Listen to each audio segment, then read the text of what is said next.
there's often great difficulty getting to the activities that you want to engage in to learn.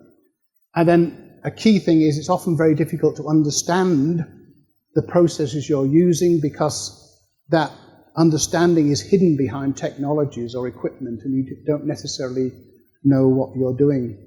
You might find this surprising in the coal fields that I did that initial research in. Do you know that when you mine coal out of the ground, you wash it? And the reason you wash it is to get rid of soil and stones which you don't want to end up in the coal pile. But what I found in this one work site was that the workers who got the coal out the ground didn't know that over here all the coal had to be washed, cleaned. And so if the workers had knew more about the cleaning process, they might be more selective about how they go about doing their work. So often we find this, that people don't understand what's happening behind their work, but also how their work relates to other aspects of the production. There can be a reluctance by experts to provide advice, because somebody might be worried that if I pass my knowledge on to you, you will take my job. Okay? So there's those kind of concerns come out. And there can be an absence of expert guidance. Think now with all this new technology and AI, there's going to be a lack of expertise in workplaces about that. And then there's this issue of developing understanding in the work setting because knowledge is becoming increasingly difficult.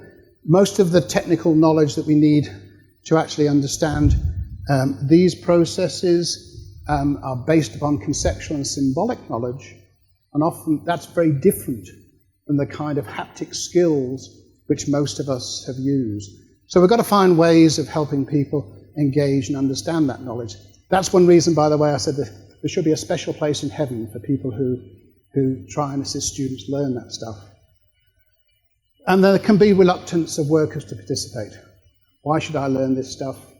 You know, blah, blah, blah. So I think it's important we realise there's some limitations a lot of limitations to learning through work. So the work I was involved in that future fellowship was to actually try and work out how to utilise the contributions of the workplace and try and address some of those limitations. And what came from that work was that there is a curriculum in the workplace. And then there is also pedagogic practices which are appropriate to workplaces and also personal practices of workers. And I want to go through this very quickly. But it's worthwhile mentioning that the word curriculum, the origins of the word, come from a pathway. Curriculum means the pathway to progress along, or the path to follow. And that actually applies probably equally to what happens in educational settings as it does to work settings, because normally there's a pathway that people progress along. I mean, you don't put the first year novice on the $1 million processing machine. You know, you take care of that. So there's always a pathway of experiences in workplaces. So the idea with the workplace curriculum is that there is a pathway and people progress along it according to so here we go, sorry, the original meaning of the word curriculum is a pathway to progress along. And you tend to, one of the models is you progress from tasks with lesser or to tasks with greater risk of error. Now you see down here there's a picture of hairdressers, okay? Now my PhD work was on trying to understand whether something called situated cognition existed.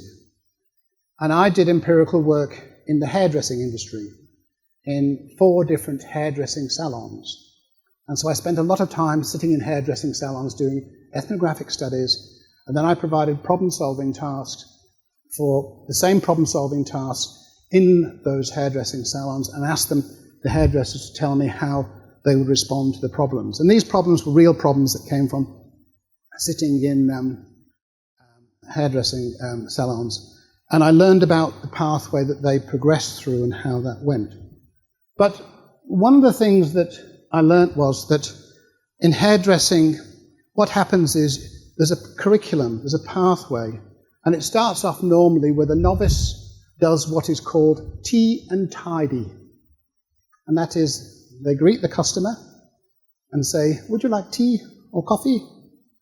And then their other job is to keep the place tidy. Now we might say that sounds like busy work, but it's actually very important work, because a lot of a hairdresser's job is to communicate with the client. And so these are young 17-year-olds, and so by asking them these questions, tea or coffee, with milk, without milk, with sugar, that builds up the skills in being able to communicate with clients. Then they keep the place tidy, which is important. Then what they normally do is they're given the job of washing the client's hair. That normally happens in a part of the hairdressing salon away from the main area, and that's where they get to talk to the client. How is your life going? Blah, blah, blah, the sort of stuff that hairdressers talk about. Then they move on to washing hair that's had dyes in it and had, what's it called? The stuff, chemicals for straightening the hair. They wash that out, because if that's not washed out properly, you can have very interesting consequences, like hair going green and stuff like that. Then they learn how to do the curlers, put the curlers in the hair, and then the principle is that you move from the situation where if you make a mistake, it's no big problem, to gain activities where if you make a mistake, it's a problem. So, before the apprentices cut women's hair, they cut men's hair. Because if you make a mistake with a man's hair, no problem. But if you make a mistake with women's hair, big problem. Okay. So that's a principle that you move through from where an error risk moves to tasks. Yep. By all means. Did nobody question you on the fact that you looked at only 4 salons? So the question here is, I looked at 4 salons. 3 of them were in Australia. One was a fashionable salon in inner city Brisbane, trendy Paddington, where people have cut and colour. The other one was in a low socioeconomic area, and the third was in a rural community that was suffering a 3-year drought. And then the 4th one was a salon in Britain, and it was the salon my mother used to go to. And the clientele was often lonely old ladies who came as much for companionship as of hairdressing. I wasn't doing a national study of hairdressing. What I was trying to understand is there an impact of learning hairdressing in those different kind of hairdressing salons? And indeed, what I found was there was indeed a cognitive consequence of the kind of goal-directed activities in which you engage. But the other thing I found was it also depended upon how the person came to engage in those activities, which has been the premise of the work I've done in the last 30 years. Okay. Then there is the progression from less demanding to more complex tasks. So Sinclair's work was with pottery items, and you went from making basic items through to making more complex items, and that included practice. And then there was also the opportunity to rotate through different tasks to actually learn things more deeply. And in educational institutions, we refer to the spiral curriculum, where you engage in tasks of greater intensity, and that's quite similar to that. And then there's this task of parallel practice, which is used in medical education, where a medical student will work for a while in a medical practice, sitting in with a doctor, and then they get their own consulting room, and they do the history taking and the diagnosis. Then they check with the doctor before they come to the final diagnosis. So there's all these different models and approaches, and there's a consideration within these that some workplace activities are actually incredibly pedagogic rich, and I'll come to that shortly. These activities are really educationally powerful. So there's these ideas that you progress then through the workplace curriculum. There's different models for different occupations. There's also these practice pedagogies.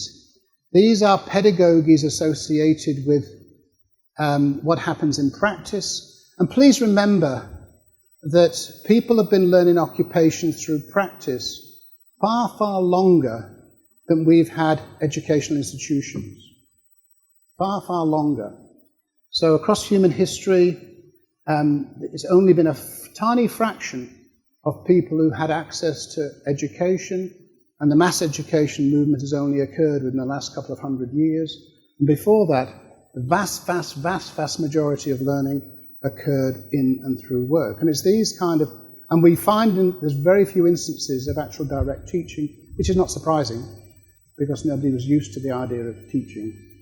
So there are these strategies for learning in the workplace: storytelling, verbalization, proximal guidance, which is close guidance, and then there's heuristics, and then partially worked examples, and then pedagogy-rich activities. I'll just say a few of these. The first one was from what we call midwives, people who assist the births. What do you call them here? Birth attendants? Midwives? Okay, midwives. And this was work done in South America, where when an apprentice midwife, what they would do is they would take the midwife around the village, and they would say, in this house here, this kind of birth happened, and this was the problems we have to deal with. In this house here, this is the way that things need to go. And what we know is that this is richly informative. So rather than trying to remember conditions, that these situations are highly informative. Verbalization is when you try and get somebody who's more expert to actually talk about what they're doing.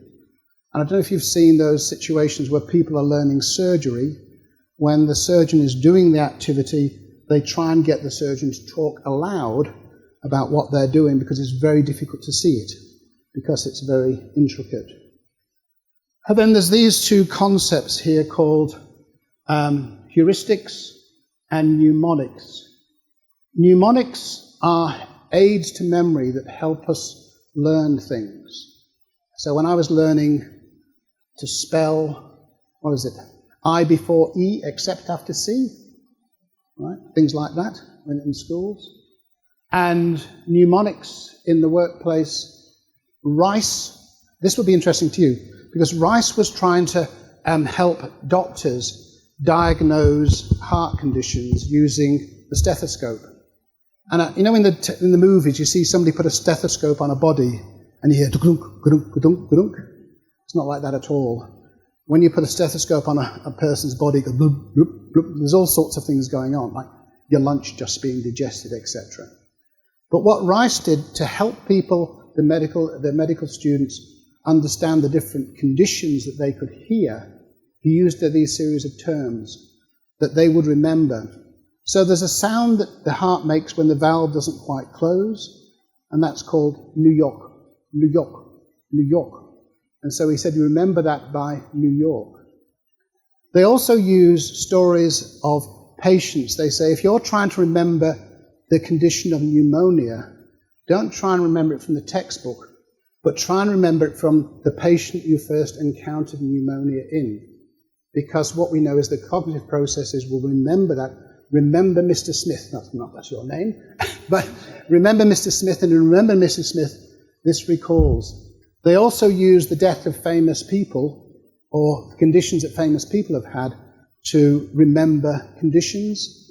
And if you look on the dictionary, if you look at a medical dictionary of mnemonics, you will see they have all of these mnemonics they use. So for heart attacks, it's the 4 E's, one of which, potential causes of heart attacks, 4 E's, one of which is exertion, overexertion. So these are the devices that used to help people learn how to do their work. Now, heuristics are tricks of the trade. So whereas algorithms, we know that if 2 and 2 equals 5, doesn't it? No, it's 4. But we know algorithms are procedures that give you certainty, right? 2 and 2 equals 4. Heuristics are things that you do which almost give you certainty. They're called tricks of the trade. Now, many years ago, what I had to do was measure men for suits. And I would measure men for their suits in a small changing room. Now, men get very nervous about being measured. They know, for instance, that I will be measuring their inside leg, and they get very nervous about that. But when you're measuring a man for a suit, what they do is they tuck in their tummy, out comes their shoulders, and you have your Superman. But of course, if you try and measure the man like that, it'll be wrong, but also they can't hold their breath that long, and they might faint on you. So what you have to do is get them to talk. Hello, sir. Did you have difficulty parking? No. And then, have you been here before? Yes. And then slowly you get them to talk and you have your man. Okay? So they're the kind of strategies called heuristics, which people learn in work settings. These are practical things which often somebody who's, that was the one taught to me by somebody who's very experienced. The other thing I learned is in the movies you see when a man is being measured for the suit, that's how they hold the hand out. That's absolute nonsense, because you can get about a 2-inch movement, depending whether your shoulder is in the front or the back of the shoulder socket. What you have to do is get the arm forward like that. That's how you get an accurate measurement. So these are heuristics, tricks of the trade that then come from that people share in work settings. Now there's this issue then, the third element, so there's the curriculum, the pedagogic practices, and then there's also the personal epistemologies, which comes back to how the students come to engage, or the learners come to engage. And it's important to remember that the learning of knowledge through work is through active engagement and construction. And even the word apprenticeship comes from a French term which is apprehend, and that is the apprentice needs to take the knowledge. So we think of apprentices these days as the more expert person teaching the novice. The original meaning of the word was that it's the apprentices has to grasp the knowledge. And in Trevor Marchant's work in building of minarets in the Middle East, that was that the apprentice had to steal the knowledge because they weren't given it. In Japan, the word for apprenticeship is miniari, which is literally ones who learns by observation. And then they even have a term which is miniari kukuyi, sorry, terrible Japanese, and which means you actually learn by unobtrusive observation. So you don't stare at the person doing the job, you wander past, and you sort of look at what they're doing. And it's your job then to find that out, but in a way which doesn't disturb the person. And this then comes down to this process of learning, which has been central to human development. We wouldn't be here today if people weren't engaging in mimetic learning, which is observation, imitation, and practice. And there's a wonderful term here called ontogenetic ritualization. How about that for an afternoon session after you've had a big lunch? But it's a fancy word, but it actually comes from studies of orangutans. And the concept is that the baby orangutan wants to get to its mother's breast. So it has to be nice to the mother. Please, mummy. You know, and then they'll say, okay, all right. And I liken that very much to the American expression, making nice. Have you heard Americans saying that? Making nice. And Americans are very good. So are some Canadians. But, hi, how are you going? Well. And then they slowly make requests of you. It's a cultural thing. And so the idea is if you want to get something from somebody, you want to get their knowledge, you're great, you're really good at doing something well. Could you show me? So it's this idea of actively engaging and securing the knowledge for another person. And so there's a list here of these things called personal epistemological practice, which I think comes to the point that you're making, because it's the learner, how interested they are, how they come to engage, what drives their interest that leads to rich learning and things like innovation of what you're referring to, what Tyler, I presume you're talking about Ralph Tyler? Yeah, Tyler referred to him, yeah. Now in this handout, what I've got here is 2 tables. I've got a whole pile of definitions, by the way, So they're stuff that I was talking about earlier. So you've got them there. But there's two tables. Where's the tables? Table 1 and then table 2. Sorry. Some of the findings were associated with curriculum. And in terms of, I'll just take a few. Being clear about what is to be learnt through the workplace experiences. Actually assisting students that for the purposes of this course, you're teaching them this conceptual stuff about vectors or whatever you teach them. That's what this course is about, helping them focus their learning and then finding ways of accounting for students' readiness when you're enacting it, try and make sure that they're able to engage. And for groups of students who might not be ready, it might be important to provide them with additional experiences so that they can be effective. Now imagine in a course like you teach, you might have students that perhaps mathematical concepts they're not familiar with, or there might be sort of engineering concepts they're not familiar with, simply because that hasn't been part of their earlier experience. So when you come across a group of students who are struggling with the content for not their fault, it's just that they haven't had those experiences, then you might have to do something different. Now, one of the examples I will give is that in one of our universities, we had a program for social work. Social work as a profession, helping people who've got social problems. And this program had a lot of international students in it. And many of the students came from countries that didn't have social welfare systems. So you might say, what are these students doing in this course? Well, one of the reasons the students were in the course is that the entry levels were fairly low and international students could get in. Because many of the international students merely want to get a degree so they can get residency in Australia. Okay? So their motivations aren't necessarily associated with their degree. Their motivations are to get a degree so they can become an Australian resident. Okay? And I'm sure you're shocked by that revelation. So what happened was, we had these students who'd come from countries who didn't know what a social welfare system was, what a social workers did. And so they actually put a special program for these students so they could come to understand it. But then something else happened.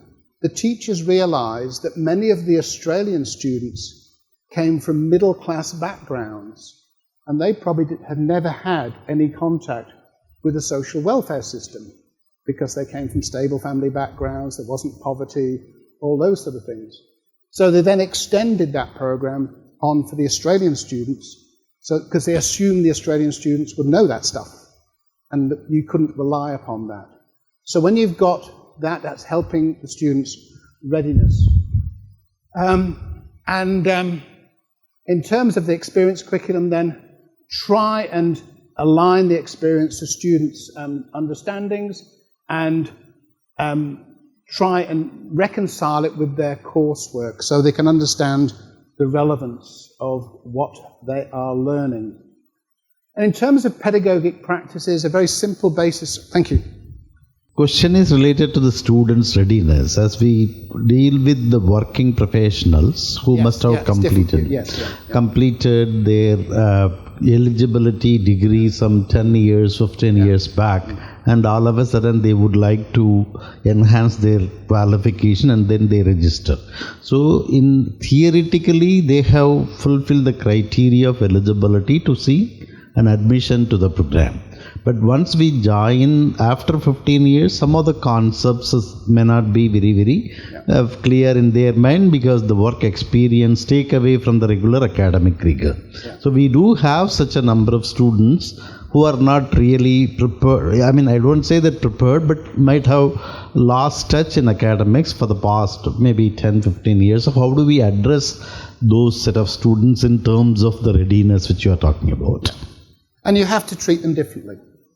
Now, I'll give you an example. With nursing students, in my country, Australia, what happens is we have two pathways into bachelors of nursing. There are those young people, largely women, who go straight from high school into the Bachelor of Nursing. Then there's another cohort of students, again largely female, who have been working in the healthcare system as nursing assistants. And they come in on the basis of getting a vocational certificate, then they get articulated into the Bachelor of Nursing.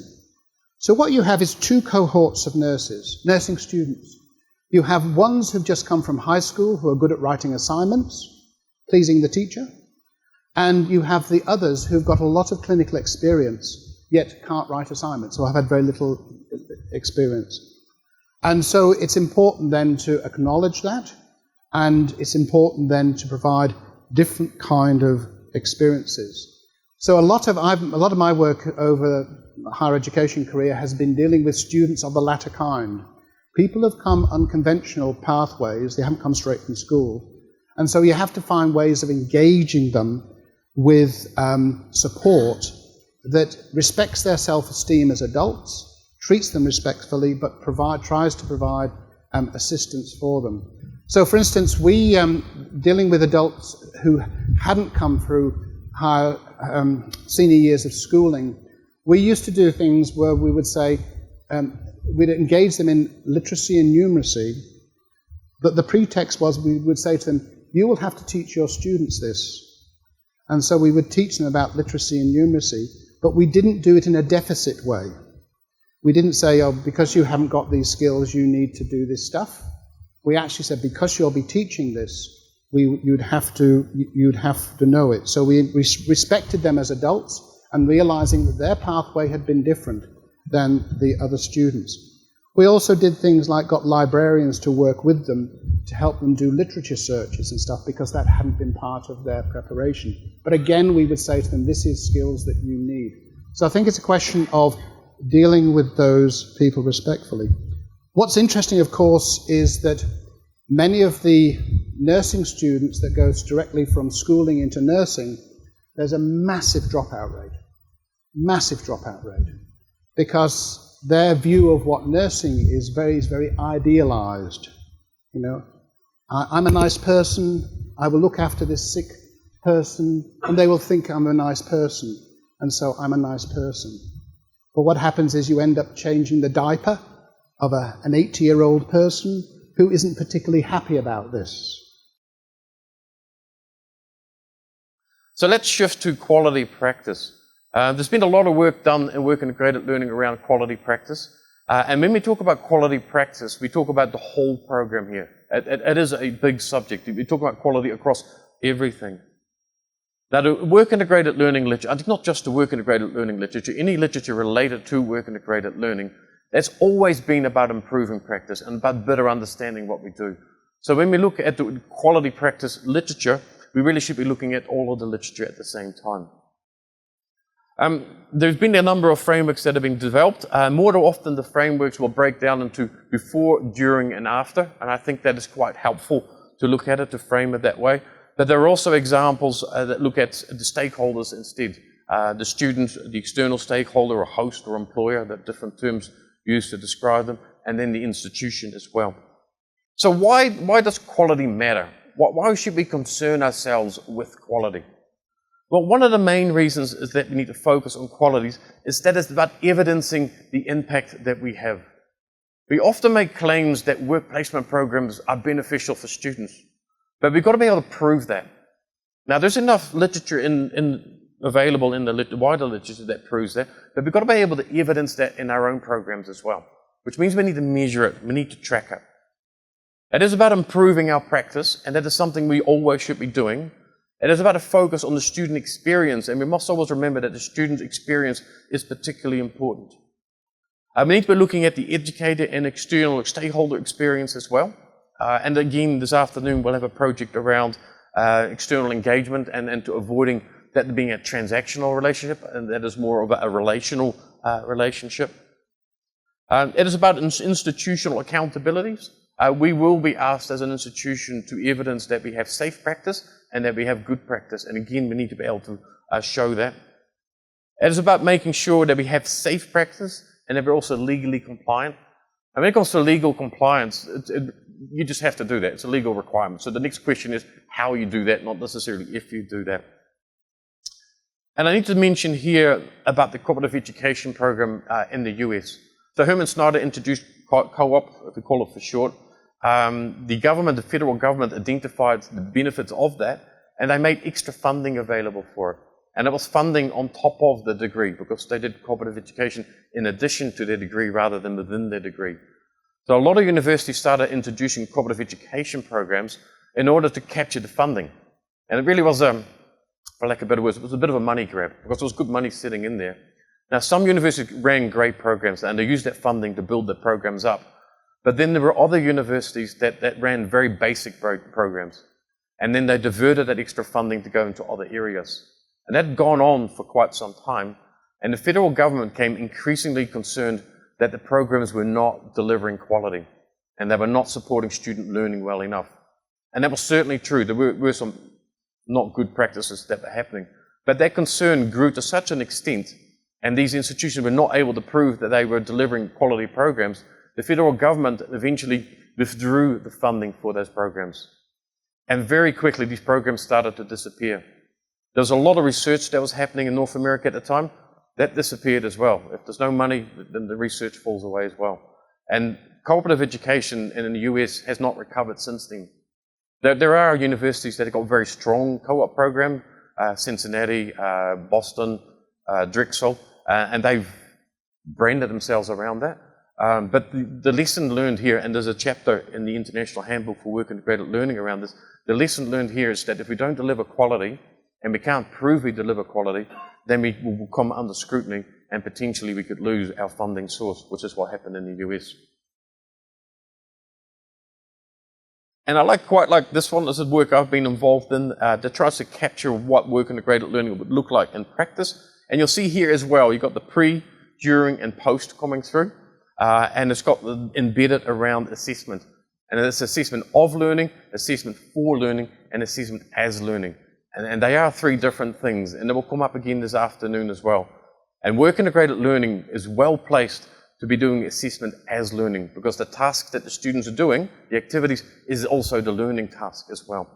And here's from a student's perspective, and again, we'll share the slides, don't worry, we'll get all this information.